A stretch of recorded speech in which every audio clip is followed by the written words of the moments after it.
for the holiday, so to speak. You go to Mallorca?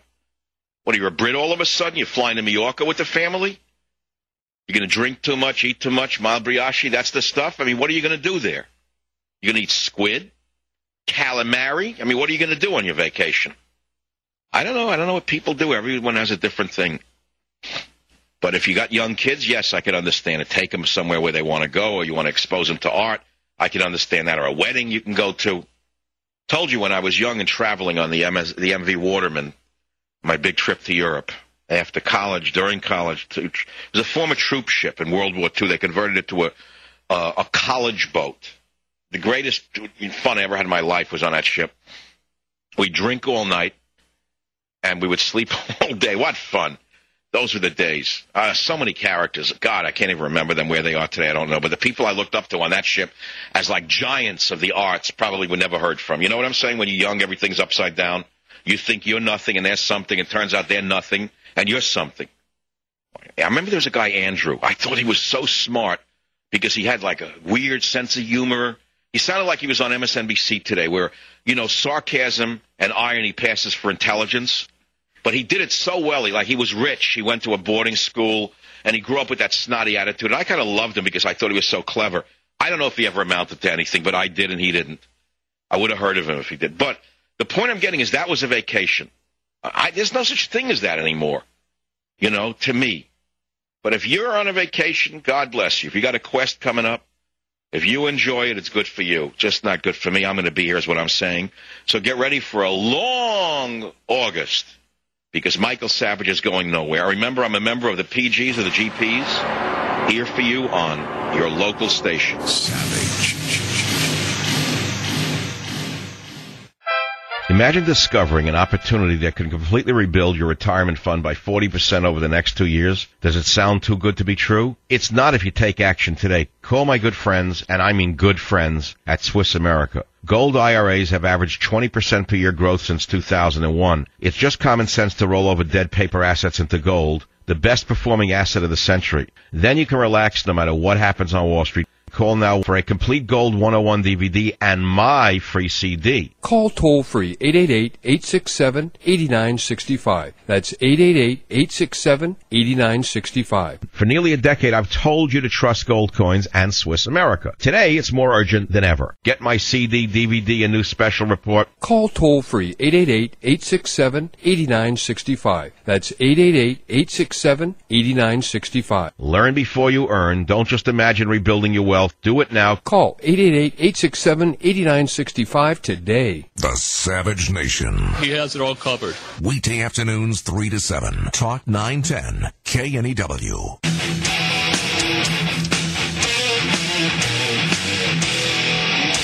President Obama on a campaign-style push to sell health care reform to the American people. His message also going out in email form in some instances to people who never asked to be contacted. Well, yesterday, Fox's Major Garrett addressed the issue of unsolicited emails during the press briefing.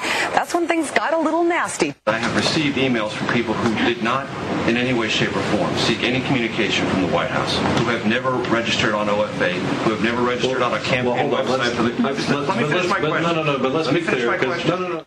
Is Obama spying on America? Now, imagine if you were a liberal and Dick Cheney sent you an unsolicited email urging you to support some piece of legislation that he was pushing for. You had never signed up to be on an email list, but maybe once you had visited Dick Cheney's website. Wouldn't you wonder how Dick Cheney had gotten a hold of your email? As a liberal who supports civil liberties, wouldn't you be outraged that you had been tracked by the U.S. government? Spied on by the administration? Well, that's just what happened in the last couple of days. People have been receiving unsolicited emails on health care from the White House. Barack Obama's presidential campaign and his political organization, Organizing for America, and yet for some reason the left is silent. For some reason the so-called American Civil Liberties Union is nowhere on this. For some reason when the Bush administration was accused of monitoring emails for the purpose of rooting out terrorists, the left was up in arms. But now that Obama seems to be spying on America for his own political benefit to root out patriots, the silence on the left is deafening. You see, the White House has a massive email list it uses to push socialized medicine. This week, Obama's Chicago crony, David Axelrod, sent out an email to this list asking supporters of Obamacare to disseminate his propaganda across the Internet. But some who got emails directly from the White House were never in communication with the Obama administration and are asking if visiting the White House website automatically places them on an email distribution list. When Robert Gibbs, Obama's press hack, was asked if the White House engages in this form of spying, he refused to give an answer. His evasion speaks for itself. I believe that Obama is spying in America and that his administration should be investigated. On to other topics. You watch the fog coming into the under the Golden Gate at the end of the day. It reminds you of God. I mean, you know, if you're not a religious person, you can become a religious person. You watch the fog rolling over the hills of Sausalito down onto the water, or vice versa. You watch the fog lifting and the sun breaking through, and the sun breaks through. It's only people who live out here who understand, well, people who have an idea how beautiful nature can be.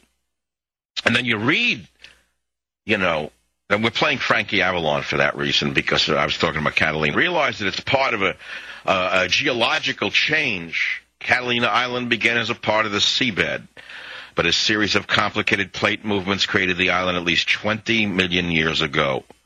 A chain of volcanic islands rose from the seabed off the California coast between 24 million and 5.3 million years ago. Complex earth movements shifted the island some 150 miles northward from near the Mexican border to its present position. Now listen to this. A spectacular ancient shoreline, complete with sunken river valleys, lies 80 feet below the Pacific, a mile west of the island. It's amazing to me when you realize that it is just a blink of the eye what we're living through here. The complicated lives that we lead, where we think we're building a future, and that there's always going to be a tomorrow like the tomorrow that your father had or the tomorrow that you thought was waiting for you, can be wiped out in the blink of an eye. Never mind from man, but from nature itself. It's all a miracle. That's why if you read the Jewish prayer book, one of the earliest prayers, people don't understand this, one of the first prayers in the Jewish prayer book, which is the first of the first of the monotheistic religions to have a prayer book. In it, there is a statement that says, thank you, God, for many things. And one of the things it says is, our body is filled with many orifices and many cavities. And if even one of these should close, even for a moment, we would not exist. And the religious pray to God for that, because they recognize every morning the miracle of waking up. Now think about the miracle of that in terms of conceptualizing that every breath you take is a miracle. I mean, I don't know if you could exist in that world. It's hard to believe that anyone could walk around, that in every breath they take, they realize that God gave them that breath. And what to do with that breath is the issue. What are you doing with it? It's too complicated to go into. I'm not here to give you any Norman Vincent Peale job here. But it is a miracle when you think about it. I mean, I don't know if you understand how miraculous life is.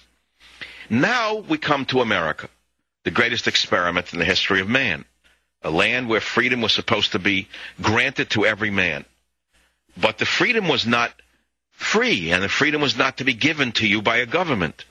It was a freedom that was given to you by God, and a freedom you were supposed to maintain, or else it would be taken away from you by despotic individuals around you who were no different than the British, but in some cases maybe worse than the Brits who once ruled this land as a colony. And now we have a government that may as well be a government of a foreign country, a government that is as foreign to the people, perhaps even more foreign to the people, than were the British in the early days of the colonies of the United States of America. Savage. Streaming at 910KNEW.com, this is the Savage Nation on Talk 910 KNEW. The vermin of the media. You know, sometimes when I get angry, I refer to the vast majority in the mainstream media as vermin. It's a shocking word.